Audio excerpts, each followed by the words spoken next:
Okay. Bismillahirrahmanirrahim. Alhamdulillahirabbil wassalatu wassalamu ala asyrafil anbiya'i wal mursalin wa ala alihi wasahbihi ajma'in.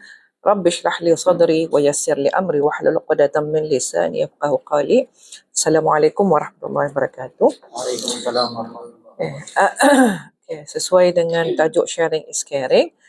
Sebetulnya pembentangan kertas kerja ni sebenarnya telah dibentangkan sebelum ini di Jakarta, di Bintaro, di Bintaro dalam awal Ogos kalau saya tidak silap, atas jemputan sebagai keynote speaker. So ini merupakan perkongsian hasil daripada pembentangan luar negara tu dikongsikan dengan pelajar-pelajar yang ada masa ini, dan mudah-mudahan ilmu ataupun yang diperolehi pada hari ini mendapat berkatlah dan dapat dimanfaatkan oleh pelajar semua untuk disampaikan kepada orang lain. Sebab ilmu ini tidak akan efektif kecuali bila tani dapat, kita disampaikan kepada orang lain, itu baru dikatakan sadaqatun jariyah, ilmu yang mengalir pahalanya. Okay. So ini tajuk ini aplikasi wakaf dalam institusi kewangan Islam. Sebab kita ni jarang mendengar dalam institusi kewangan Islam. Biasanya kita ni mendengar wakaf dalam institusi wakaf di institusi tertentu. Tapi apakah maksud aplikasi wakaf dalam institusi kewangan Islam? Ya. Kita ni masuk dulu apa kandungannya. Okay.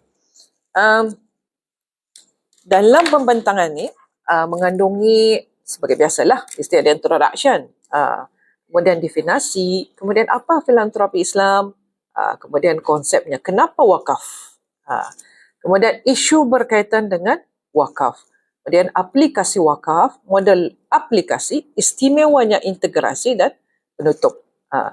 So maknanya di sini ini secara kasar poin-poin yang akan dibentangkan untuk bahagian ini. Okay. Sebagai penduluan, okay. Wakaf merupakan salah satu instrumen dalam ekonomi Islam yang membantu meningkatkan ekonomi serta menjaga kemaslahatan ummah, khususnya masyarakat Islam. Ya, meskipun konsep wakaf moden kini dilihat sebagai gabungan orientasi antara bisnes dan sosial, namun wakaf dalam institusi kewangan Islam, khususnya dalam sistem perbankan, belum mendapat perhatian sepenuhnya. Malah wakaf merupakan bahagian yang terpinggir dalam sistem kewangan Islam. Sebab bila tadi menyebut wakaf, wakaf untuk kubur ni, wakaf untuk masjid ni, semua dalam bentuk tradisional. Dan kadang-kadang mostlynya hasil kajian pun banyak menunjukkan kebanyakan masyarakat lebih kepada memahami bahawa wakaf itu dalam bentuk tradisional, bukan dalam bentuk komersial ataupun bisnes dan sosial. So, sebagai pendulan juga, ini definisi. Tajuknya sudah tadi melambangkan apa yang sebutkan tadi. Kemudian tadi definisikan apa maksud aplikasi. Aplikasi maksudnya menggunakan secara praktikal dan menggunakannya dalam amalan. Kemudian wakaf, sesuatu harta bagi tujuan memanfaatkannya kepada pihak lain sebagai cara untuk mendekatkan diri kepada Allah SWT. Kemudian apa dia institusi kewangan Islam? Satu badan yang ditubuhkan untuk mengurus wang berlandaskan prinsip dan ajaran Islam. Sebab sebelum tadi masuk kepada isinya, kita ni perlu faham apa tajuknya tu. That's why dalam tesis pun sama juga. Sebelum kau mau buat tajuk tu, mesti kamu faham apa kan dimasukkan dalamnya. So ini 2 in 1 lah. Bukan untuk sharing, untuk untuk seminar saja. Jadi untuk praktikal pelajar-pelajar untuk membuat tesis. Okay? Kemudian sebenarnya dalam Al-Quran dia menyatakan secara jelas ataupun yang secara khusus berkaitan dengan wakaf. Ia lebih kepada ayat yang umum. Lan tanalul birra hatta tunfiqu mimma tuhibbun wa ma tunfiqu min syai'in fa innallaha bi'alim. Kamu tidak sekali-kali akan dapat mencapai hakikat kebajikan dan kebaktian yang sempurna sebelum kamu dermakan sebahagian dari apa yang kamu sayang. Di sini ni mana ada menyebut wakaf. Maknanya dia semua dermakan. Dermakan itu mungkin makna hibah, mungkin makna sedekah, mungkin makna wakaf dan sebagainya. Dan sesuatu apa jua yang kamu dermakan, maka sesungguhnya Allah mengetahuinya. Dalam surah Al-Imran ayat 92. Okay. Tadi dalam kandungan, isi kandungan, ada saya sebut filantropi Islam. Kenapa saya perlu menyentuh filantropi Islam? Sebab kita ni perlu tahu dalam Islam itu adakah konsep-konsep filantropi. Filantropi ni maksudnya yang berbentuk kebajikan, yang voluntary, yang indah mengharapkan balasan material. Contohnya yang pertama, ni kalau siapa boleh membaca tu yang tengah-tengah tu, apa tu bacaan tengah-tengah? Apa? Apa? Anda tahu? Jizwaf. Jizwaf. Jizwaf. Sebab jizwaf itu ada stand for-nya kan? Jizwaf. Macam J, Z sebagai zakat. And then wakaf ada maksudnya infak juga. Wakaf juga ada short form daripada semua filantropi ni. Sebab tu kita ni ada juzwaf. Ni juzwaf ni biasanya di Indonesia menggunakan juzwaf. Diorang memang biasa familiar dengan istilah ni. Kalau tadi di Brunei, kita ni ada juzwaf, jabatan juzwaf. Kan? Jabatan apa tu? Urusan zakat, wakaf. Dan wakaf kan? So ini adalah singkatannya juzwaf. So yang pertama adalah infak, mengeluarkan harta untuk keluarga dan kemaslahatan umum. Bila menyebut infak itu nafkah. Kan kita ni biasa terklik infak nafkah. Sama ada nafkah wajib kah ataupun nafkah sunat. Which is kalau nafkah wajib itu especially untuk ketua keluarga lah yang wajib memberi nafkah kepada di bawah tanggungannya. Kemudian yang kedua sedekah. Sedekah itu ada sunat dan wajib. Apa dia sedekah wajib? Apa? Mungkin dia bernazar kah? Mesti wajib je dilaksanakannya. Okay. Kemudian zakat ibadah maliyah, ijtimaiyah, ibadah bidang material dalam membangun masyarakat. Sebab ada yang menyebut zakat ini sedekah wajib juga sebenarnya. So kemudian yang ketiga adalah sedekah jariah. Ini yang family yang popular lah. Wakaf adalah sedekah jariah. Okey, konsepnya. Kriteria penting dalam wakaf disebut sebagai dana abadi. Saya suka menyebutnya, ada short, ia macam istilah-istilahnya tu. Dana abadi Indonesia. Dana kekal di Malaysia. Brunei belum ada. So mungkin nanti akan timbul istilah yang satu perkataan yang mungkin orang yang satu perkataan yang catchy untuk melambangkan yang wakaf itu menunjukkan ia adalah aset yang kekal. So kriterianya adalah menyerahkan aset bagi menghasilkan pendapatan yang kekal. Sebab tu sebut kekal. Sebab tu ada yang menyebut abadi, ada kekal. Kalau aku tanya apa istilah Brunei-nya tu? Apa? Kakal. Dana kakal. Tinggal tukar I sama A saja. Ya. Kakal hantap. Dana kakal hantap kali ya. Berhantap lagi. Okey. Kemudian dilakukan bagi tujuan bir, iaitu kebaikan. Untuk tujuan kebaikan lah, mesti tujuan kebaikan. So kriterianya juga ia tidak boleh dijual. Kemudian ia tidak boleh dipindah milik, transfer ownership. Kemudian ia tidak boleh diwarisi, dijadikan sebagai harta waris. Kemudian once berlaku wakaf, maka ia tidak boleh menarik balik ataupun membatalkan. Katakan, okay, saya akan mewakafkan tanah haninya untuk pembinaan, untuk maslahat umum. Kemudian esok saya tarik balik tanya. Soal itu tidak boleh. Okay? Kenapa wakaf? Kenapa saya memilih wakaf? Okay. Sebab ia ada keunikannya. Ini keunikannya. Pertama, ia ada elemen kekal. Sebab tadi konsep, that's why kenapa ada dana abadi, dana kakal, dana kekal. So, itu ada elemen kekal. Kemudian, ia mampan. Bila disebut mampan, ia berkaitan dengan SGD. Kan? Bukan SGD, SDG, takut Singapore dollar. Kan? SGD Singapore dollar. Kurang lebih je tu SDG, Sustainable Development Goal, which is ia sustain, mantap, mampan. Kemudian multi-beneficiary. Kenapa saya menyebut multi-beneficiary? Sebab kalau kita ni bezakan dengan zakat sebagai contoh, zakat adalah satu yang rukun daripada dalam Islam yang mewajibkan kepada penerima-penerima tertentu, asnaf tertentu. Dalam wakaf tidak, siapa saja, orang miskin kah, orang kaya kah, muslim kah, non-muslim kah, semua boleh. Kemudian wakaf ni ia boleh berkembang, extend. Boleh pasar lagi jadinya. So adalah caranya. That's why kenapa konsepnya tu sudah berubah menjadi boleh dikomersialkan.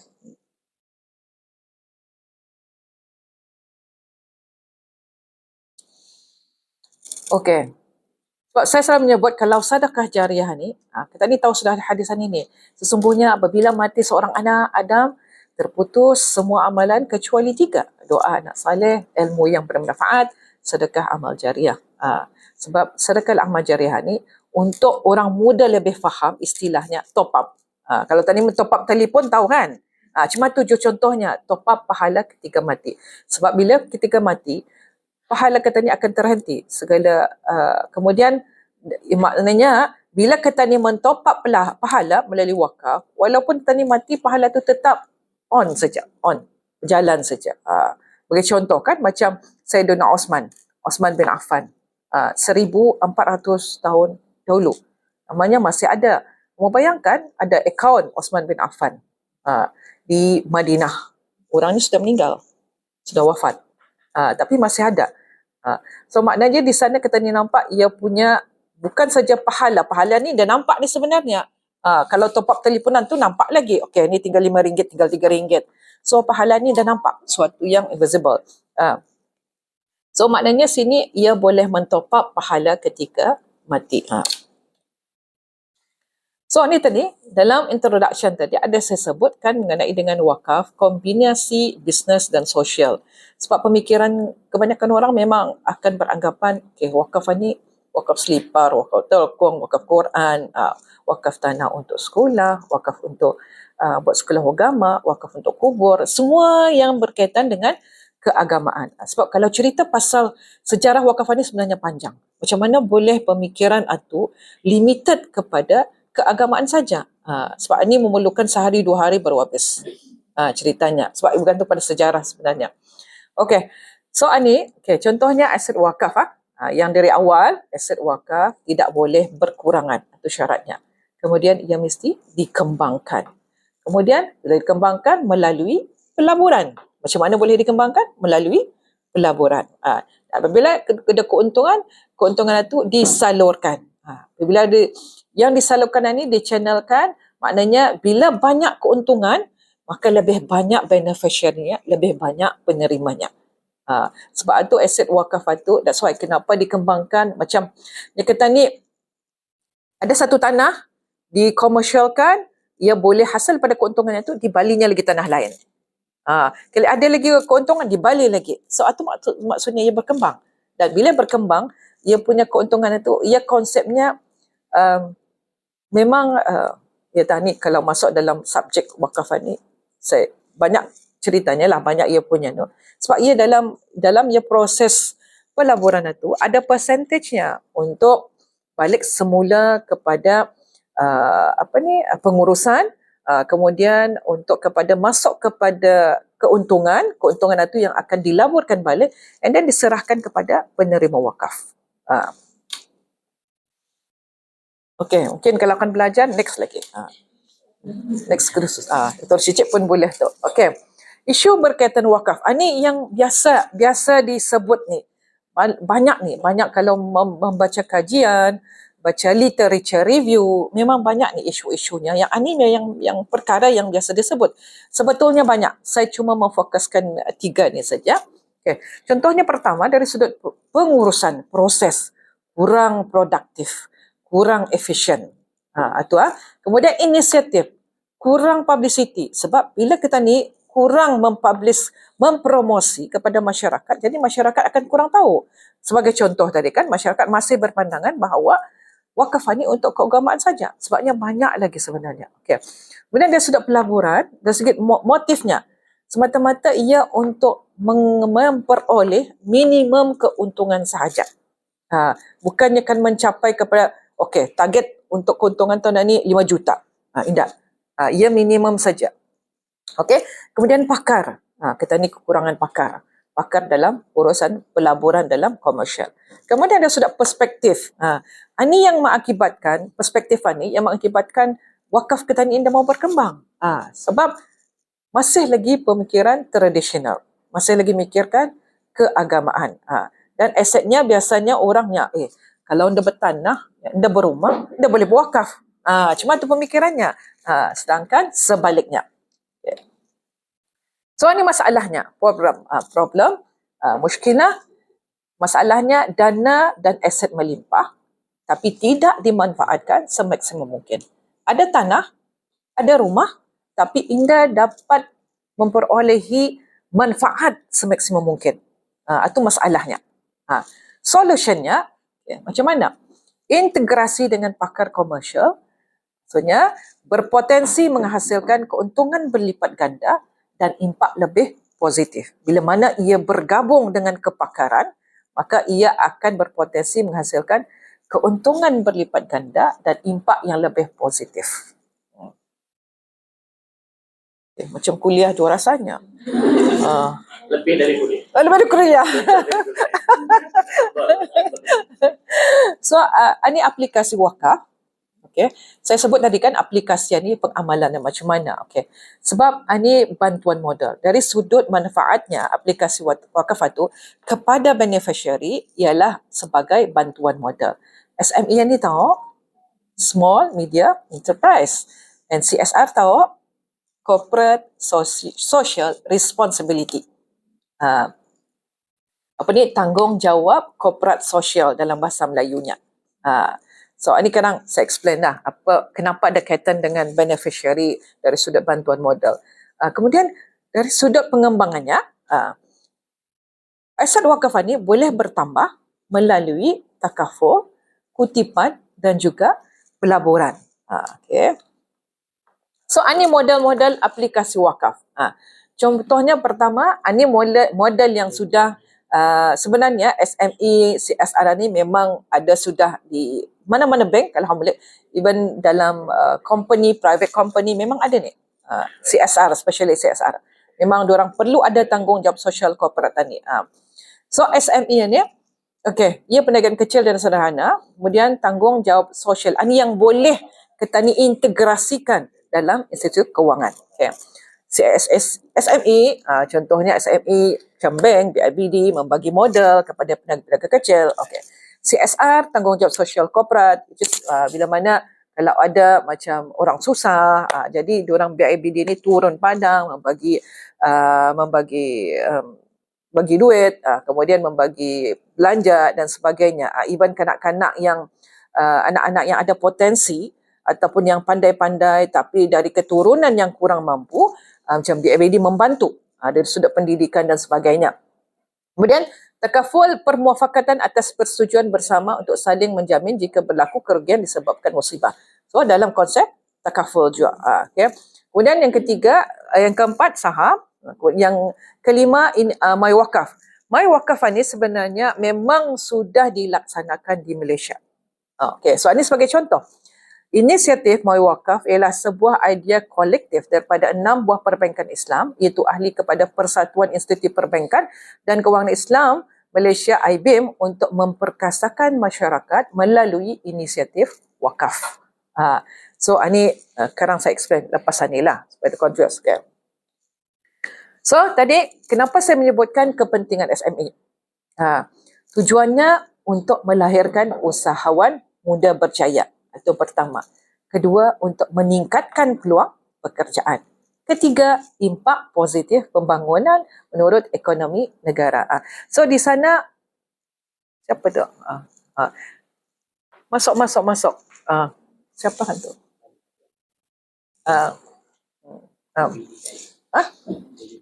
DBD, ya kah? Saya nak tahu. Ada register kah? Okay. Silakan. Sini lah. Ini nak.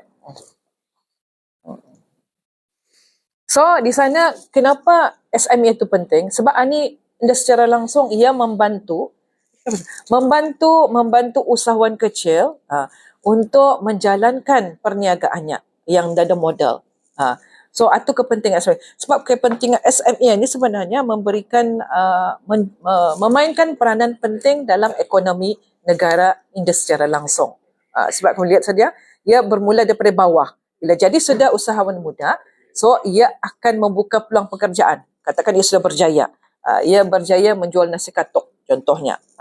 Jadi dengan sendiri bila sudah ia membuka branch, maka ia membuka peluang pekerjaan ada orang lain. So maknanya bila sudah banyak branchnya di Brunei ini, even temburung, sudah dengan sendirinya atau ia memberi impak positif pembangunan dari sudut ekonomi negara. Okey, isu berkaitan SME. Kenapa SME ini saya sebutkan, saya highlight di sini. Okey, contoh yang pertama, okey, 24% itu memerlukan aktiviti dan kos besar. Sebab bila mana kita ni kan mentrend SME ni, sebab diorang memerlukan latihan, kemudian pemantauan, banyaklah kosnya. Kemudian yang kedua ialah dana. Dana ni yang menyebabkan diorang berfikir lagi macam mana akan membagi dana kepada ni, di mana sumbernya. Kemudian 36% adalah target populasi miskin. Kebanyakannya SME ini memang daripada masyarakat yang indah mampu, tetapi ada potensi untuk berniaga. Ataupun kita ni sebagai contoh, kalau penerima zakat, salah satu penerima zakat asnaf, kalaunya anda pandai sekiranya anda bekerja, so bisnes ini sebagai salah satu cara untuk ia keluar daripada kemiskinan. Bila mana ia dah ada basic, so we have to teach them lah macam mana untuk daripada start zero sampai kepada pengeksportan, sampai kepada promosi. Saya banyak prosesnya. Okey, so ini sebenarnya ini gambaran daripada BIBD ni, macam mana prosesnya dulu. So ini adalah so ini adalah CSR. Yang tadi SME so ini adalah CSR. Ia sebetulnya membantu asalnya pada tahun 2008, asalnya adalah untuk membantu keluarga fakir, targetnya. Bila 2013 diwujudkan BIBD Alaf. BIBD Alaf ini untuk membantu pelajar-pelajar yang indah berkemampuan tapi pandai. So untuk beri pendidikan. Kemudian ada kumpulan dana charity expedition Alaf. So macam mana diorang mendapatkan dana? Diorang melalui inilah. Diorang punya aktiviti ni, dana charity expedition Alaf ni. So maknanya diorang, even BIBD pun mikirkan macam mana memperolehi dana tersebut. Kemudian pada tahun cuma dia dimensionkan tahun bila, tapi ada idea dari pengurusi BPS pada ketika itu, kalau dia silap Hen Sohaili sebagai pengerusi, jadi ini mencadangkan untuk mengambil dana itu daripada dana zakat. Okey, dana zakat. So sebab asnafnya itu adalah daripada kalangan orang yang anak-anak yang fakir miskin.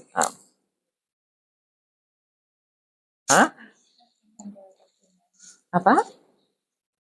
Zakat. Yes, sebab BIBD memang dilantik untuk menjadi amil. Dilantik untuk menjadi amil, maknanya diorang boleh collect and diorang boleh distribute juga. Memang ada lantikan khas. Okey, bantuan Bank Islam bagi usahawan. Pertama, dari sudut pemantauan.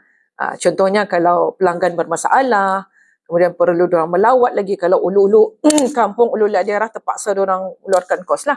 Khidmat nasihat, kursus dan penerangan produk. Kemudian dari sudut perkembangan, memberikan modal. Kemudian dari sudut ejen pembangunan, fizikal dan sebagainya. Kemudian ada promosi. Artinya, proses untuk membantu SME ini bukan setakat membagi dana saja. Tapi mesti start daripada awal.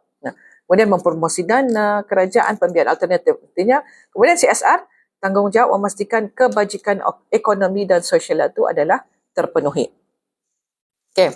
Kalau kita lihat di sini, so ini takaful. Contoh di Malaysia, tahun 2017 di Malaysia sudah ada ni sebenarnya yang Yayasan Wakaf Malaysia. Okay. Sampai 2019, diorang mampu memperoleh sampai 124,715. Ini kumpulan daripada Yayasan Wakaf Malaysia, Midlife Takaful Berhad, Sun Life Takaful Malaysia dan Takaful Ikhlas General Berhad. So bayangkan dalam masa 2 tahun. Ini daripada bank institusi kewangan saja ni, sama ada yang biasanya yang adalah private. Okay. Local so far kita ni belum ada. Biasanya kita ni type is actually yes, they have ada wakaf. Tapi demo to collector saja, collection saja. Mengumpulkan saja, mengumpulkan. Tapi ada isu, sebab hasil kajian saya pun mendapati Taib dipanggilnya, ia menyebut sebagai takaful wakaf. No, takaful jariah kali kalau dia silap. Takaful jariah. So hasil daripada kajian saya tu mendapati diorang memang mengkolek sama ada ia terserah kepada penyimpanan tu, katakan okey, siapa beneficiary-nya, adakah muib kah atau masjid kah ataupun organisasi tertentu. Cuma isunya di sana bila diorang membagi, diorang in mention bila harta wakaf ni, kita ni sebut tadi aset kekal kan, aset dana abadi, dana kekal. Bila diorang membagi, diorang indah memention, menyatakan bahawa ini adalah dana wakaf perlu kepada dijadikan kepada satu aset kekal. Bila mana diorang bagi duit itu saja, kemungkinan diorang belanjakan untuk makan, kan? So maknanya dia lagi dia kekal, hilang kekekalan itu. So di sanalah ada sedikit kelompongan. Yes. Yep. Meaning seolah-olah macam duit sedekah saja biasa, bukan lagi wakaf. Yes. Kita ni kumpul saya biasa kan. Biasa macam tadi charity dan sebagainya. So itu di antaranya lah yang ada di Brunei lah so far. So ani kalau kita ni melihat ani yang di Malaysia ada catatannya. Sebulan ani RM1 saja untuk grup pertengahan. Kemudian RM1 saja tu sebulan. Kemudian grup pendapatan tinggi RM5. So boleh mencapai dalam masa 21.29 juta dalam tempoh sebulan. Kalau RM setiap hari 4.3 bilion, lagi banyak. Itu baru sehari. So kita ni bayangkanlah kalau di Brunei cuma tu, dah payah banyak 50 sen ke saja. Kan? So kita ni nampak ya tah, ni 1 sen kena makan oleh orang. So macam ya tah, that's why kan kita ni dia terasa. Dia terasa kalau 50 sen tu, sebab kita ni melihat benda tu kecil. Tapi bila dikumpulkan banyak kan sudah jadi banyak. Doctor, how is the bank do the interest? Yang bank interest? Okay, yes. Ya, yalah. Sebab tapi kalau interest satu pun duit interest, kalau kita ni tahu kan bank bukan Islam, and then kita ni dah akan gunakan interest satu, and then kita ni put in wakaf pun boleh, dah ada masalah, cuma kita ni dah dapat pahala. Dapat pahala lah. Okay, so ani tadi yang ada my wakaf tadi okay, my wakaf. Okay, so ini prosesnya sebenarnya. Macam mana bank 6 bank Islam berkolaborasi untuk mengumpul, mengkolek zakat. So di bawah Majlis Agama Islam. Maknanya diorang ada joint management and then investment project. Katakan sebagai contoh. Contohnya, ya dalam 6 bank ni, diorang kumpul semua. Tapi setiap bank itu ada menyatakan, okay, ini wakaf untuk membuat masjid. Memang ada projeknya. Okay, di satu ni projek ni untuk membuat rumah untuk orang fakir miskin. Yang satu untuk organisasi contohnya. So kita ni memilihlah mana satu. And then ada dibuatnya targetnya. Let's say kalau rumah untuk 10,000 and then ada distatednya. So masa ni tinggal 1,000 lagi. So kita ni tahu, okay, ni target-targetnya. So maknanya sekarang bank ni cuma mengumpulkan saja. Mengumpulkan, mengkolek dana wakaf itu, kemudian akan disalurkanlah untuk dibuat projek, akan dilantik pihak tertentu. So istimewanya integrasi. Kenapa diintegrasi? Okay. Lebih setengah jam kah? Tak apa. Kami tak adalah. Jangan meminat. Desah. Okay. Kenapa istimewanya integrasi? Kenapa saya highlight integrasi? Okay. Kemudian sosial, dari sudut sosial ia saling melengkapi dalam memperkasa kesejahteraan sosial. Macam bank tadi ada SME, ada CSR dan sama-sama lah kan. Sama-sama. Macam wakaf pun memang ia punya matlamatnya untuk kemaslahatan masyarakat sosial.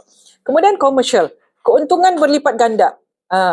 Maksudnya nantilah kenapa saya menyebut ia boleh jadi berlipat ganda tu. Kemudian image, impak positif yang lebih besar. Bila mana bank menjalankan integrasi wakaf ni, ia dari sudut CSR sudah kena cek, kena lihat. Kalau ia banyak melakukan CSR, maka IMH makin naik. Apa lagi wakaf? Lagi impaknya lagi besar. Okay. So, okay. Carilah kebahagiaan dan ketenangan dengan berkongsi harta, fikiran dan tenaga. Ini sekejap selingan. Okay. Kemudian beramal satu kali, pahala tiada henti. Rupanya dah saya sebutkan ni. Sorry. Okay. Ini, okay. Maksudnya ni, maksudnya di sini ada skip kah? Ada saya skip Ada. Macam ada yang skip rasanya. Okay. Maksudnya di sini bank ada kepakaran dalam bentuk bisnes. So that's why kan namanya bank, memang ia punya matlamatnya untuk keuntungan. And then wakaf ada dana, banyak tanah, banyak rumah, tapi indah dapat dikomersialkan. So meaning integrasi antara dana yang banyak dengan kepakaran ini, sebab itu ia boleh menghasilkan impak positif yang lebih besar. Jadi keuntungan menjadi berlipat ganda. So that's why kekuatan integrasi itu saling menguatkan, melengkapi masing-masing. Okay. Yes. Okay. Sebagai penutup, alhamdulillah habis akhirnya. Wakaf kini bukan saja dilihat sebagai produk yang statik, tetapi telah ditransformasikan menjadi lebih produktif dan inovatif. Integrasi antara keduanya berpotensi meningkatkan dan mengukuhkan lagi ekonomi ummah dan negara, memandangkan keduanya mempunyai kelebihan masing-masing, di mana institusi wakaf memiliki aset yang banyak, sedangkan pihak institusi kewangan mempunyai pakar yang terlatih untuk mengembangkan aset dalam bentuk pelaburan. Gabungan keduanya berpotensi menghasilkan keuntungan yang berlipat ganda dan impak yang lebih positif dan signifikan. Okay. Sekian, terima kasih. Assalamualaikum warahmatullahi wabarakatuh. Bismillahirrahmanirrahim. Alhamdulillahi rabbil alamin. Allahumma salli ala Sayyidina Muhammad wa ala alihi wa sahbihi ajma'in, amma ba'd. Yang mulia Dr. Hajah Mas Nuraini, pengarah Pusat Penyelidikan Mazhab Syafi'i. Yang mulia Dr. Cecep, Ketua Program Pasca Siswazah PPMS. Yang mulia seluruh yang hadir, para mahasiswa-mahasiswi yang dimuliakan oleh Allah Subhanahu wa Ta'ala. Awal sekali saya ingin menyampaikan terima kasih yang sebesar-besarnya kepada pihak PPMS, wabil khusus kepada Yang Mulia Dr. Hajah, atas saya dibenarkan untuk membentang pada program Sharing is Caring. Tajuk yang saya bentangkan ini adalah bagian dari research project yang kami lakukan dengan tajuk project pengajaran bahasa Arab komunikasi di UNISA, yang kami ada 5 anggota researcher di sini.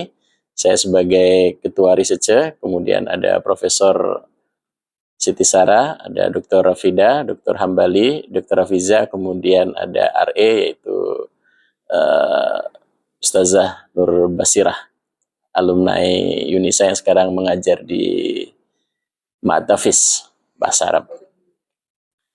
Jadi sebagai makluman, mungkin tidak semua yang hadir ini alumni UNISA ya.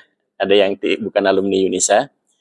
Jadi satu perkara yang dalam pandangan saya sangat bagus telah dilakukan oleh UNISA, di mana UNISA mewajibkan semua pelajar undergraduate yang laluan Arab, yaitu Fakulti Bahasa Arab, Fakulti Syariah, termasuk PPMS. Tapi PPMS untuk master ya. Master ada TOEFL ya, ada TOEFL ya, dokter, kalau mau exam. Tidak, PPMS tidak ya. Fakulti Syariah, Fakulti Usuluddin, kemudian di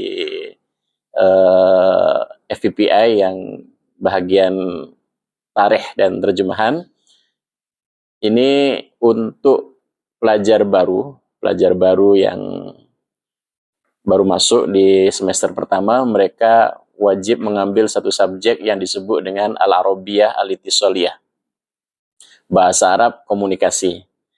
Jadi dalam pandangan kami ini adalah satu hal yang sangat bagus, sebab diharapkan semua yang belajar menggunakan Arabic medium ini nanti bukan sahaja menguasai secara keilmuan tentang bidang masing-masing, termasuk bidang syariah, wabil khusus fikih Imam Syafi'i, tetapi juga diharapkan para graduan nanti juga mampu berkomunikasi dan sharing in caring dalam bahasa Arab. Yang lepas saya dapat banyak gambar di grup. Yang mulia Dr. Hajah Mas Nur ini membentang di Saudi, yang mulia Dr. Hajah. Ini bermakna satu sampel, satu contoh, anmudaj, satu percontohan yang sangat mantap dari yang mulia Dr. Hajah, bahwa beliau sebagai pakar fikih mazhab Syafi'i bukan saja menguasai secara fikih, tetapi juga beliau juga lancar dan sudah dibuktikan dapat membentang di Timur Tengah. Maka ini yang diharapkan oleh Yunisa. Jadi kalau kita tanya yang adik-adik kelas yang di syariah, yang buat degree, itu mereka sekarang yang semester 1 sedang mengambil subjek ini. Kemudian yang kedua, saya ingin membincangkan tentang perkembangan bahasa Arab di Asia Tenggara. Jadi saya lihat ada kemajuan yang sangat signifikan tentang pengajaran bahasa Arab di Asia Tenggara. Dulu di tahun sebelum 2000, saya jarang bertemu atau melihat atau menyaksikan orang di Asia Tenggara ini yang lancar berkomunikasi menggunakan bahasa Arab. Most of them menguasai bahasa Arab secara reading, secara untuk memahami kutub at-turath. Ini yang majoritinya. Tapi mulai tahun 2000 ke atas, itu diperkenalkan satu pendekatan baru, bahwa bahasa Arab dipelajari bukan saja untuk kepentingan atau tujuan kita memahami kitab-kitab turas yang termasuk di dalamnya adalah fikih-fikih Imam Syafi'i. Kebetulan saya juga banyak belajar fikih Imam Syafi'i. Saya pernah membaca kitab saya membaca juga beberapa kitab dalam Asy-Syafi'iyah. Saya pernah belajar Al-Asbah wan Nadhair, itu qawaid fiqhiyah. Kalau untuk fikihnya mulai dari Al-Mabadi Al-Fiqhiyah, Fathul Qarib, Fathul Mu'in, I'anatul Talibin, kemudian Minhajut Tullab, kemudian Fathul Wahhab. Ini fikih-fikih mazhab Syafi'i yang saya dulu pernah belajar. Dan saya dulu juga diawali dengan belajar bahasa Arab itu memang tujuannya adalah tujuan untuk memahami kitab-kitab turath. Jadi 14 tahun saya di pesantren, itu saya tidak belajar Arabic communication. Saya belajar nahwu, sorof, kemudian fikih, kemudian akidah, usul fiqh, qawaid. Jadi dengan istilah-istilah yang ada di mazhab Syafi'i, saya cukup familiar karena saya juga lama belajar itu. Saya belajar juga beberapa kitab dalam fikih Syafi'i, termasuk yang baru seperti fikih yang dikarang oleh Dr. Wabah Az-Zuhaili, itu apa namanya? Al-Fiqh Islami wa Adillatuh. Kemudian ada juga Fiqh Sunnah. Jadi saya dulu tidak belajar maharat, tidak belajar komunikasi, ilmu komunikasi bahasa Arab secara komunikasi, tapi saya belajar seperti bis kita belajar. Kemudian saya ketika masuk di universitas saya baru mulai belajar maharat lughawiyah. Jadi itu barangkali yang terjadi di Asia Tenggara ini. Jadi kalau dulu sebagian besar yang belajar bahasa Arab ini dalam bentuk belajar untuk memahami buku-buku turas. Tapi mulai tahun 2000 ini terjadi satu pertambahan di mana bahasa Arab sudah mulai dipelajari bukan sahaja untuk memahami buku-buku turas, tetapi juga untuk keperluan komunikasi. Jadi secara umumnya di Asia Tenggara ini orang belajar bahasa Arab ada yang tujuannya umum, yaitu tujuan bahasa, tujuan komunikasi. Ada juga yang tujuannya khusus. Tujuannya khusus ini macam-macam. Di antaranya adalah tujuan untuk memahami ilmu agama. Dan ini sampai sekarang masih masih berkembang terus. Dan dua-duanya bagus. Jadi kalau di Indonesia, pesantren-pesantren yang ada di Indonesia itu sebagian besar mempelajari bahasa Arab adalah untuk memahami kitab turas. Jadi mereka dibagi kitab apapun itu insya Allah boleh membaca dan boleh paham. Tapi kalau dicoba untuk berkomunikasi dengan bahasa Arab itu mungkin tidak lancar. Kemudian ada juga pesantren modern yang mulai concern dengan maharat, dengan kemahiran bahasa Arab seperti pesantren Gontor. Pernah dengar ya pesantren Gontor? Nah, kalau Gontor ini pendekatannya pendekatan komunikasi. Jadi dalam seminar yang lalu di Kamboja, ini sudah kami bentangkan di Kamboja, saya menyampaikan bahwa ini dua pendekatan yang tidak saling berlawanan. Sebelum saya membentang, ada pembentang yang menyebut ini thariqah taklidiyah. Jadi yang belajar bahasa Arab hanya untuk memahami kitab itu thariqah taklidiyah, tapi kalau yang memperhatikan maharat itu disebut thariqah hadisah.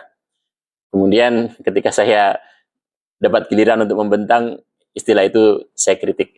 Jadi kalau kita menyebut ini taklidiyah, ini cara kuno, ini cara baru, ini secara mafhum. Jadi kalau kita pernah belajar usul fiqh, itu ada mafhum, ada mantuk. Ingat ya, mafhum ada dua. Ada apa? Fahwal khitab, ada lahdul khitab. Ini Dokter Cecep ini, pakarnya ini.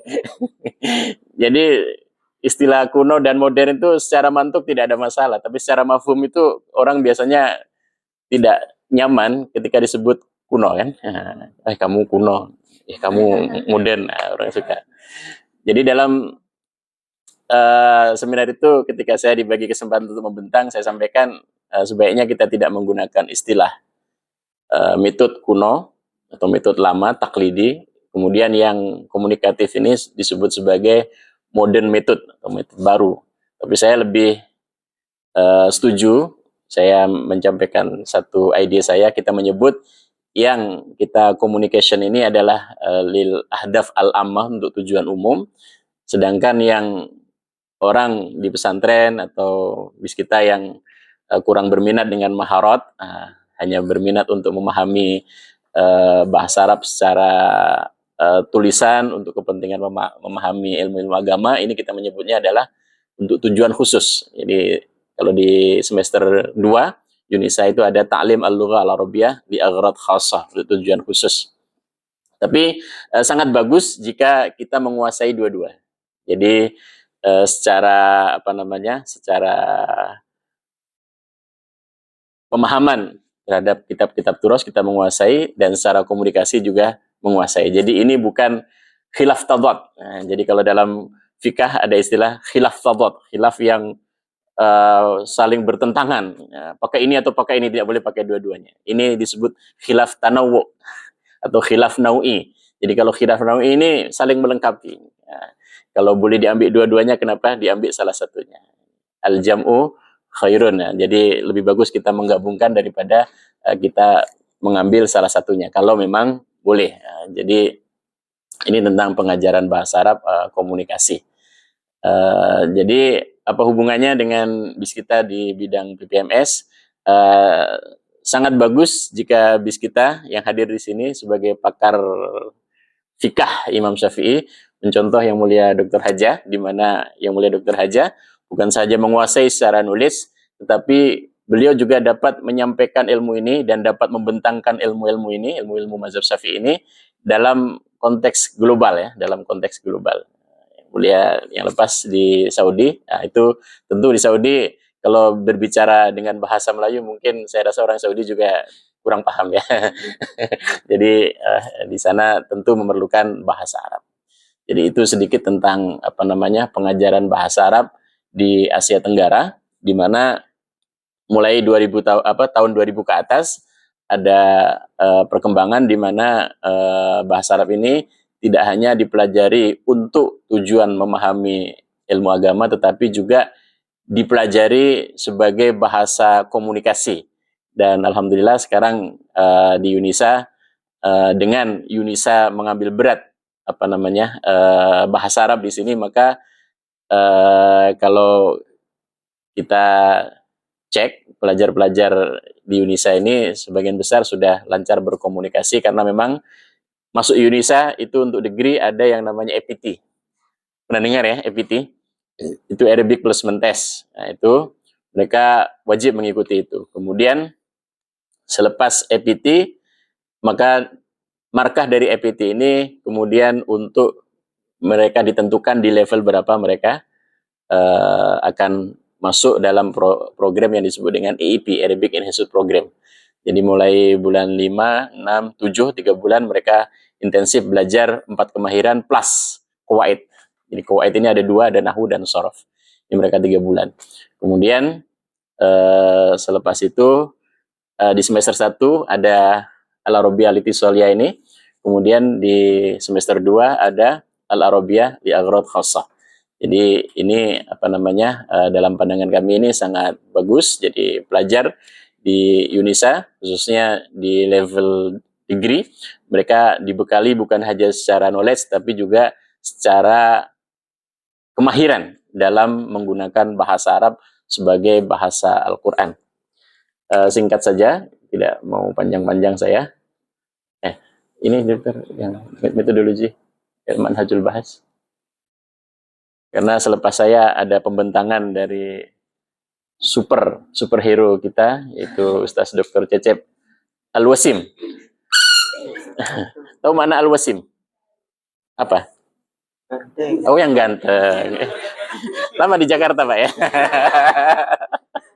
Ini orang Jakarta ini, tahu ganteng. Manhaj.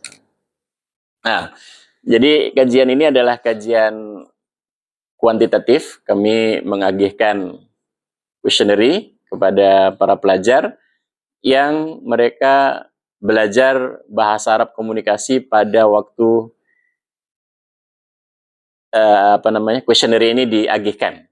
Nah, kami ada sampel dari Fakulti Bahasa Arab, Fakulti Syariah, Fakulti Usuluddin. Kebetulan ini adalah Fakulti Bahasa Arab.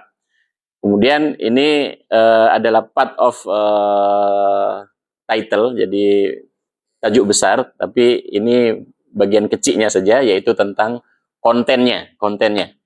Jadi konten itu software. Kalau bis kita pegang buku itu bukan konten. Itu buku itu termasuk alat pengajaran. Jadi kalau dalam kurikulum, buku itu bukan konten. Buku itu alat pengajaran karena dia barang keras. Nah, kontennya apa? Kontennya itu ya ilmu yang ada di dalam itu. Nah, itu konten. Jadi kalau buku itu bukan konten. Buku itu adalah alat pengajaran. Sama dengan proyektor. Proyektor itu bukan konten. Proyektor itu alat pengajaran. Nah, ilmu yang dihidangkan di sana, yang ditampilkan di sana itu adalah konten. Jadi ini tentang konten pengajaran bahasa Arab komunikasi di Fakulti Bahasa Arab. Untuk yang Fakulti Syariah, Fakulti Usuluddin, kemudian juga bidang sejarah dan tamadun itu ada di artikel yang lain.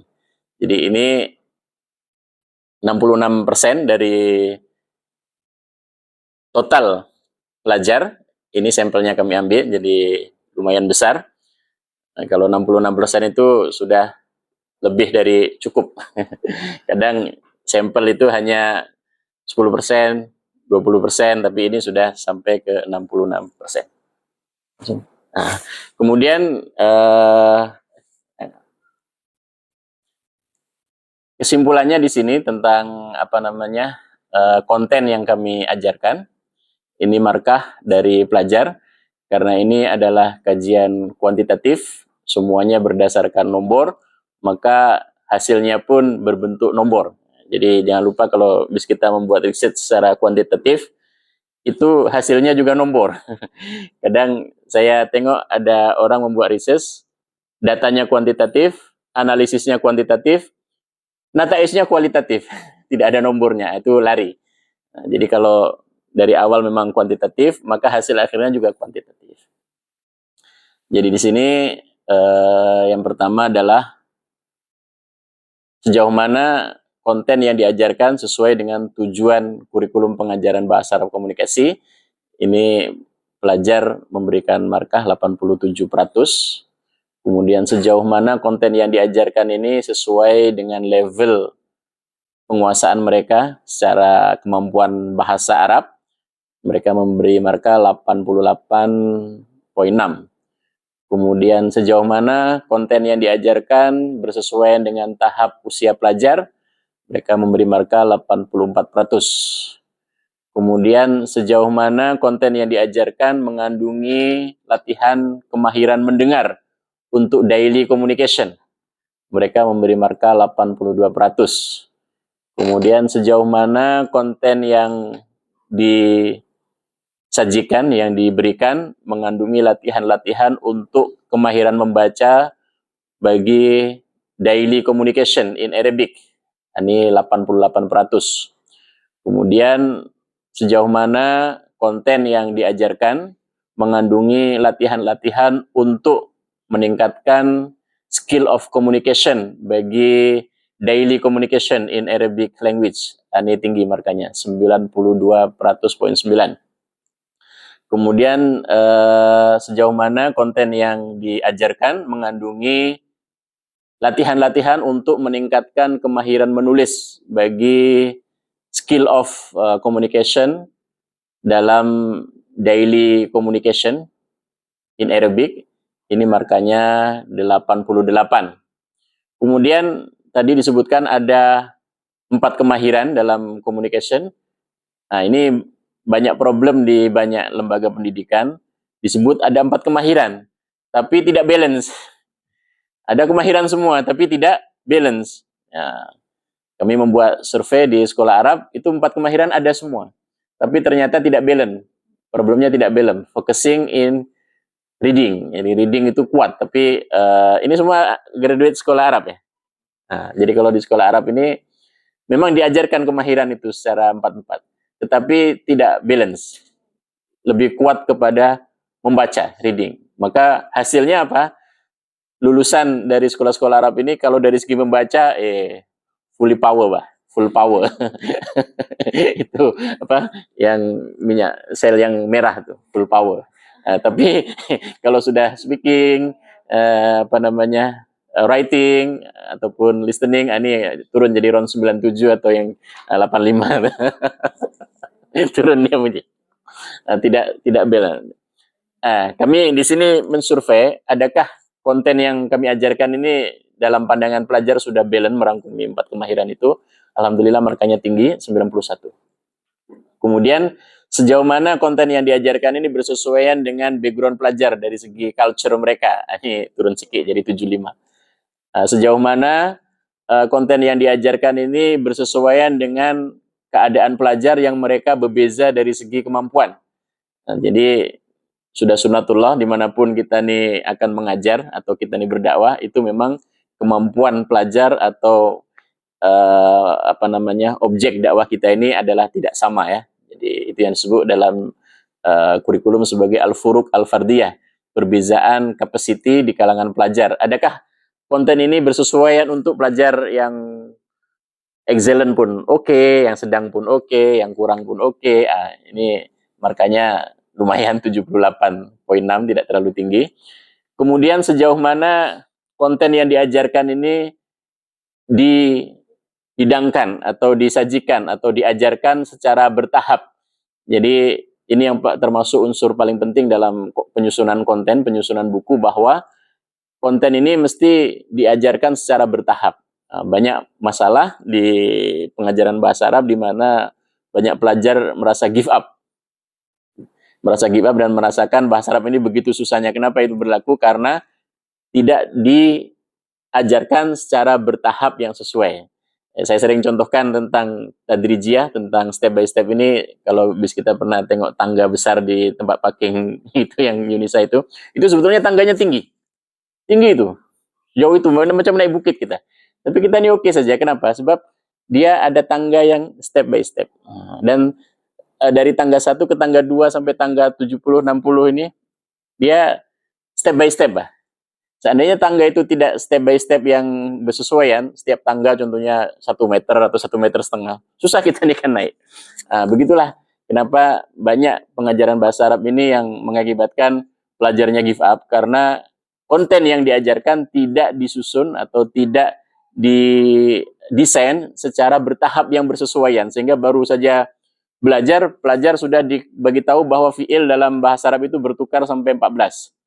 Huwa yadhabu, ana adhabu, antum tadhabun, anti tadhabin, hunna yadhabna, antunna tadhabna. Hari pertama belajar sudah itu pelajar pening. Sebab kita nih terbiasa pergi, siapapun akan pergi. Kamu pergi, bis kita pergi, dia pergi, kita semua pergi. Kita tidak pernah berpikir tentang susahnya verb. Masuk saja bahasa Arab, verbnya bertukar sampai 14. Itu yang sahih saja, itu sudah pening. Apalagi kalau yang binanya mu'tal. Yashtari, yashtariyani, yashtarun, tashtari, tashtariyani, yashtarina, tashtari, tashtariyani, tashtaruna. Banyak buku itu disusun, mereka tidak mengerti background pelajar, kemudian tidak disampaikan, tidak didesain secara bertahap. Alhamdulillah saya termasuk yang menyusun buku ajar di Unisa dalam bahasa Arab ini, dan sejauh ini alhamdulillah tidak ada komplain. Dan kalau pelajar baru itu mereka belajar AEP, itu Arabic Enhanced Program, itu buku kami yang menyusun. Itu ada buku namanya Arabiyatuna, itu ada 6 buku, 3 untuk pelajar, 3 untuk guru. Itu setiap tahun dijual dalam 1.000 lebih eksemplar setiap tahun. Dan alhamdulillah boleh pakai. Kenapa? Antaranya karena memang di situ kami susun buku ini secara bertahap. Ini untuk konten buku ini belum kami susun, ini masih belum ada bukunya. Ini on the way, kami sedang menyusun. Dan setakat ini yang markanya adalah 78 dari segi tadrijinya itu. Tahu tadriji ya? Kan kalau dalam dasar tasyri' kita ada 4, diantaranya adalah at-tadarruj fit tasyri'. Jadi kalimat tadriji ini kalimat yang familiar, kalimat yang famous dalam dunia syariah. Saya ingat dulu ketika saya belajar fiqh tasyri', di antaranya ada istilah itu at-tadrij fit tasyri'. At-tadrij fit tasyri'. Jadi syariat itu diturunkan oleh Allah itu bertahap.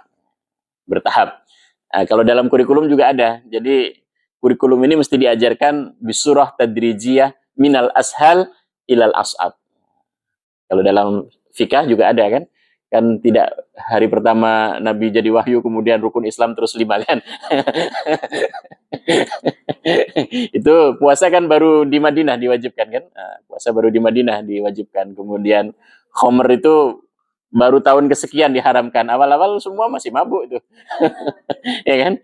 Awal-awal Nabi 1 minggu, 2 minggu jadi Nabi itu di Makkah itu mungkin yang sahabat hebat-hebat itu pun hari itu masih mabuk semua kan, karena memang belum ada larangannya. Mereka juga Ramadan belum puasa karena belum turun. Nah, itu at-tadrij fit tasyri' atau at-tadarruj fit tasyri'. Nah, dalam kurikulum juga ada, yaitu kurikulum ini mesti disampaikan atau disusun bisurah tadrijiyah minal ashal ilal as'ab. Kemudian selanjutnya adalah sejauh mana konten atau tajuk-tajuk yang diajarkan ini memenuhi keperluan pelajar dari segi tajuk-tajuk yang diperlukan untuk daily communication. Ini markanya lumayan 85, kemudian sejauh mana konten yang diajarkan ini mengandungi kaidah-kaidah nahwu yang diperlukan. Jadi grammar ini penting juga dalam semua bahasa. Kalau kita tidak pakai grammar, hanya main hantam saja, itu macam kita mungkin dengar kawan-kawan yang bukan Melayu di Brunei tiba-tiba belajar bahasa Melayu tapi tidak pakai buku. Jadi kadang-kadang kita merasa unik bahasa Melayunya. Ini pandai murah, bah. Ada yang pandai murah, ada yang tak pandai. Ini pandai murah, ya, pandai murah. Ini pandai kecil ini pandai besar. dia pikir pandai itu maknanya apa? Boleh untuk semua. Jadi pandai ini kan untuk manusia, tapi dia pikir ini pandai terbang, ini pandai menulis, murah pun ini pandai murah, Pak. Ini sudah pandai murah ini sekarang nih.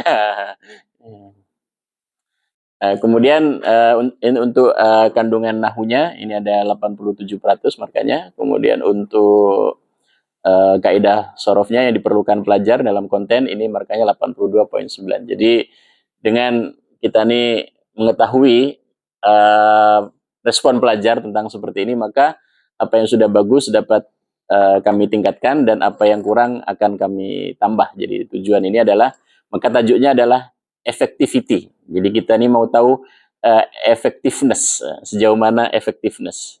Jadi kalau dalam research method ini menggunakan manhaj takwimi, evaluatif method. Saya rasa itu saja, karena selepas ini ada pembentangan yang super hebat dari superhero kita, yaitu Ustaz Dr. Cecep. Terima kasih. Assalamualaikum warahmatullahi wabarakatuh.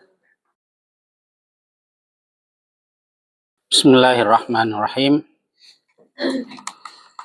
Alhamdulillahirabbil alamin wassalatu wassalamu ala asyrafil anbiya'i wal mursalin sayyidina Muhammadin wa ala alihi wa sahbihi ajma'in. Subhanaka la ilma lana illa ma 'allamtana innaka antal alimul hakim. Rabbi shrah li sadri wa yassir li amri wa hlul 'uqdatam min lisani yafqahu qawli. Amma ba'd. Assalamualaikum warahmatullahi wabarakatuh. Tajuknya sedikit berbeza dari tajuk yang ada di flyer. Ini adalah berkaitan mengenai pemerkasaan turath dalam pembangunan masyarakat Islam yang mampan di Brunei Darussalam. Ini yang pernah saya bentangkan di Jakarta pada bulan Agustus yang lalu di Banten, yang diadakan oleh Universitas Islam Negeri Syarif Hidayatullah UIN Jakarta. Ya. Pada masa itu kami ada 3 orang dari UNISA, pengarah yang mulia Dr. Hajah Mas Nuraini, saya sendiri dan juga Dr. Hafini. Ya, alhamdulillah. Nah, kita kalau orang Brunei sudah paham lah ya, bahwa falsafah negara Brunei adalah Melayu, Islam, Beraja. Dari mulai lahir sudah dengar lah ya. Melayu, Islam, Beraja. Kita akan bahas ya, ini bahwa tetapi dengan MIB ini kadang orang juga lupa bahwa dengan wujudnya PPMS merupakan salah satu dari pengamalan MIB itu sendiri. Karena kalau kita lihat ketika pemasyhuran kemerdekaan bahwa dimaklumkan atau diisytiharkan bahwa Brunei adalah merupakan negara yang berlandaskan kepada agama Islam dengan bersendikan ajaran agama Islam menurut Ahlus Sunnah wal Jamaah. Dan lebih spesifik lagi tuh, penafsiran Islam di sana adalah Islam Ahlus Sunnah wal Jamaah mengikut madhab Syafi'i. Tapi yang jadi masalah adalah pelajar UNISA sendiri tak tahu di mana PPMS. Majoritinya mana PPMS? Saya ada penyeliaan di bawah saya di PPMS. Di mana tuh? Nah, padahal dia sudah tahun 4. Dan saya yakin yang di sini pun sama. Tahun PPMS ini tak tahu tahun berapa. Tahun 4kah ataupun mungkin sudah graduan. Bani tahunnya tahun berapa? 2020. Setelah selesai ataupun masih pelajar degree dulu? Tahu PPMS, diploma, semasa diploma, artinya sudah selesai degree baru tahu adanya PPMS. Padahal PPMS sendiri sudah ditubuhkan sejak lama lagi. Kalah pula ini 2009. pusat pendidikan mazhab Syafi'i merupakan salah satu pengamalan dari MIB itu sendiri. Walaupun bagaimanapun kita paham bahwa walaupun Brunei Darussalam, ini selalu saya sampaikan di mana-mana seminar, selalu saya sampaikan mungkin mengenai mukaddimah mengenai MIB ini. Kenapa? Karena orang tahu bahwa di Brunei adalah agama Islam merupakan agama resmi. Pandangannya ataupun khayalan mereka, pikiran mereka bahwa tidak ada agama lain.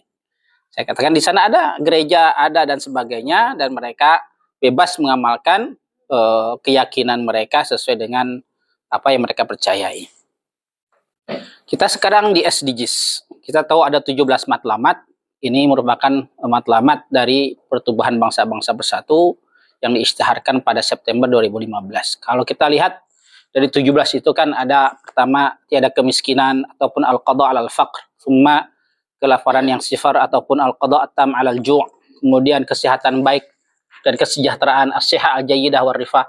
Kemudian ada pendidikan yang berkualiti, at-ta'lim al-jayyid, quality education, ada juga kesamaan gender, al-musawah bainal jinsain, ada air bersih dan sanitasi, al-miyah an-nadhifah wan nadhafah as-sihhiyah, ada tenaga berpatutan dan bersih, tokoh nadhifah wa bi'as'arin ma'qulah, ada lagi pekerjaan yang sesuai dan pembangunan ekonomi, al-amal al-la'iq wa nuwu wal iqtisad, ada juga industri, inovasi dan infrastruktur, as-sina'ah wal ibtikar wal hayakil asasiyah. Kemudian ada mengurangkan ketidaksamaan, al-haddu min auji adal musawah dan sebagainya. Ada 17. Tapi kalau kita lihat sebetulnya ini SDG yang diasaskan oleh PBB ataupun Pertubuhan Bangsa-Bangsa Bersatu. Kalau apakah kita sebelum masuk kepada apa yang akan saya jelaskan, apakah SDGs ini bertentangan dengan Islam ataupun tidak?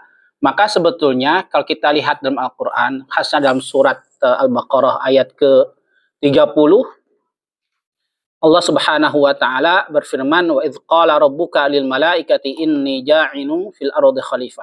Allah menciptakan manusia sebagai khalifah di muka bumi ini. Khalifah kalau menurut bahasa khalafa ini apa? Saling mengganti ya, bahwa kita mengganti orang lain dan nanti kita akan digantikan orang lain. Khalifah di muka bumi ini ditafsirkan kalau dalam ayat ini secara kesimpulannya saya bacakan saja ya dari ini. Ayat tersebut khasnya surat Al-Baqarah ya 30 sampai 33 menegaskan bahwa peranan manusia sebagai khalifah Allah di bumi, tujuan utama penciptanya adalah untuk membangun dunia ini berdasarkan prinsip takwa dan amal soleh. Artinya kalau kita tadi SDGs ini yang diasaskan ataupun disampaikan oleh Pertubuhan Bangsa-Bangsa Bersatu hanya 17 saja. Tapi di sana tidak ada prinsip bahwa keabadian kehidupan manusia tidak dijelaskan. Di sana hanya berkaitan dengan kehidupan duniawi saja. Tidak dikaitkan dengan kehidupan ukhrawi ataupun amal baik. Nah, Islam tidak seperti itu. Bahwa pembangunan di dunia sebetulnya mesti berprinsipkan kepada takwa dan amal soleh. Manusia oleh Allah dikaruniakan akal seperti Allah memuliakan manusia berbanding malaikat atau makhluk yang lain. Karena apa? Wa'allama Adamal asma'a kullaha. Karena ada ilmu. Ya. Thumma aradahum 'alal malaikati faqala anbi'uni bi asma'i haula'i in kuntum shadiqin. Malaikat yang tak pernah berdosa pun kalah sama kita.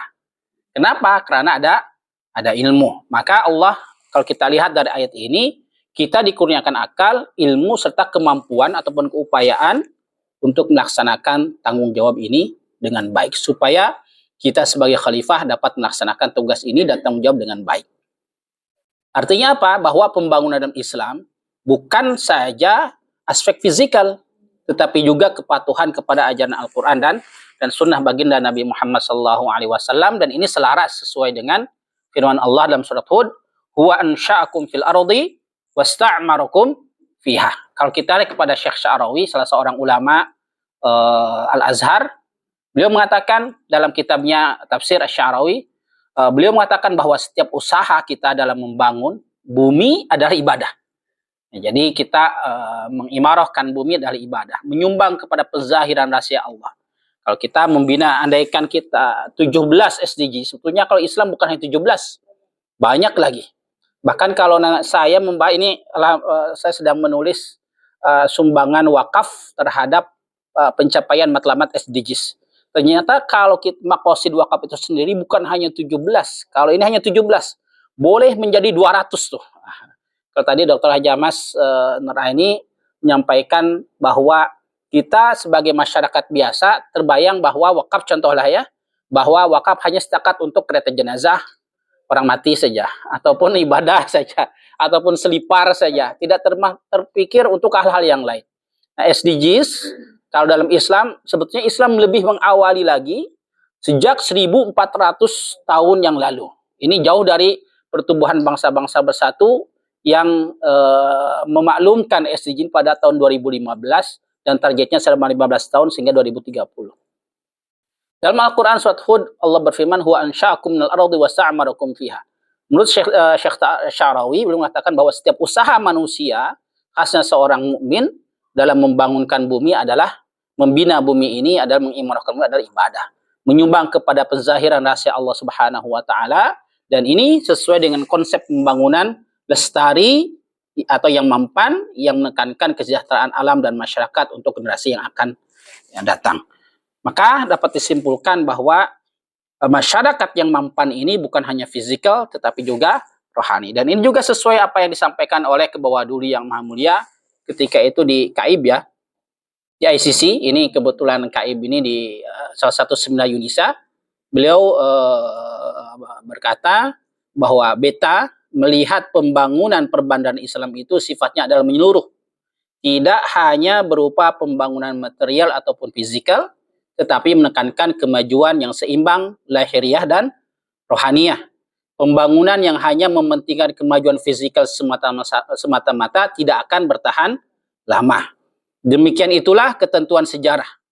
Bagaimana kerajaan-kerajaan besar zaman silam runtuh ataupun rusak karena kemajuan yang dibangun tidak berpaksikan nilai-nilai robbani yang kukuh. Lalu peradaban yang dibina sekian lama itu pun roboh, hanya tinggal menjadi istaan sahaja. Kalau kita lihat misalnya Fir'aun, siapa yang tak kenal Fir'aun? Tetapi Fir'aun ini adalah satu-satunya tokoh yang selalu disebutkan dalam Al-Quran, tetapi ianya adalah semua orang dalam fikirnya Fir'aun ini rosak, tak baik. Memang jadi istaan lah, tapi istaan yang tidak baik. Bagaimana Fir'aun boleh jadi hancur, padahal dia orangnya gagah, kerajaannya hebat, bahkan sampai sekarang kekal, masih ada kuburannya saja, piramid itu, ahramat itu, tinggi batunya saja 1 meter tuh, tinggi dalam, betul, tinggi betul, sehingga dimasukkan kepada salah satu keajaiban dunia kan, gagah, hartanya banyak, handsome, tetapi oleh Allah disebutkan sebagai ahli neraka, ya. Wa fir'auna dzil autad alladzina taghaw fil bilad fa aktsaru fiha al fasad fa sabba alaihim rabbuka sautu azab. Di antara tokoh yang disebutkan kemudian dengan bahwa dia adalah penghuni neraka.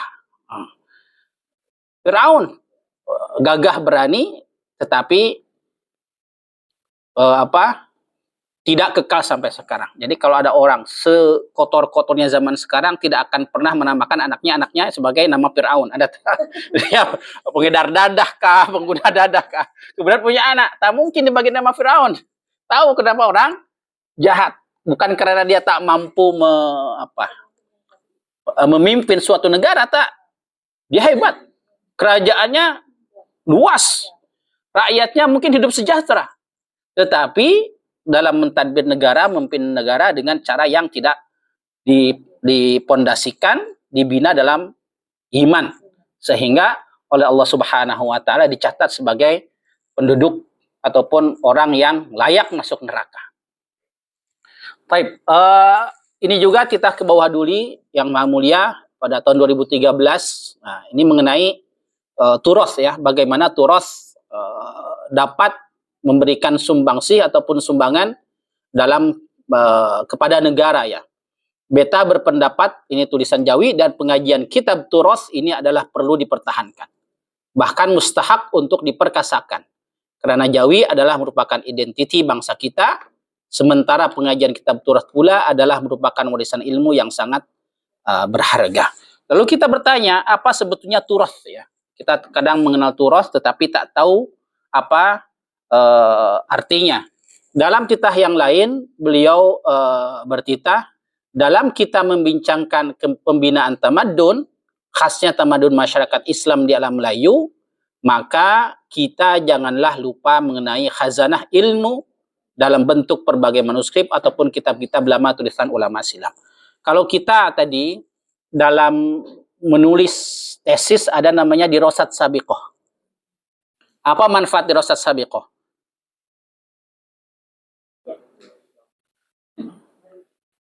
Yang lama, apakah digunakan atau tidak? Digunakan. Sebagai tangga sebetulnya. Tanpa dirosat sabiqoh, kita akan memulai dari zero. Dan itu susah tuh. Dengan adanya peninggalan karya ulama terdahulu, maka kajian kita akan lebih mudah. Siapapun orangnya, profesor ataupun sebagainya, pasti tidak akan pernah memulai dari zero. Saya pernah mendapatkan ini dari mantan dekan Fakultas Syariah, Allah yarham, Profesor Maksum Sujimon dari Malaysia, penyediaan saya sendiri. Saya punya bahwa apa yang kamu tulis dalam tesis master ini adalah tidak melebihi 20% apa yang kamu tulis sebenar. 80% bahkan boleh dikatakan 85% adalah hasil dari karya ulama terdahulu. Yang mungkin hanya disesuaikan saja. Sumbangsih kamu dalam tesis ini tidak akan melebihi dari 15 bahkan 10%. Nah, jadi maka kita sendiri dalam tesis coba majoritinya copy paste mungkin, tapi dianalisis lah ya. Tidak hanya setakat simpan saja. Seperti kita ini kan punya baju di lemari banyak. Memang simpanan, tetapi ketika dipakai pastilah disesuaikan. Kuning. hijau. Nah itu tuh kuning tuh. Tak mungkin ini kuning, ini merah, ini hijau. Kalau seperti itu akan menjadi badut. Artinya ada simpanan yang lama, tetapi tetap bisa disesuaikanlah sesuai dengan keperluan. Dan seperti itulah apa yang disimpan, ditinggalkan oleh para ulama untuk kehidupan kita nih, khasnya dalam mencapai matlamat atau SDGs yang kita kenal. Baik, kita kembali kepada turos. Apa turos sebetulnya? Apakah turos hanya setakat kepada buku ataupun manuskrip ataupun cemana? At-turos seperti katakan ulama adalah kullu ma khalafahus salaf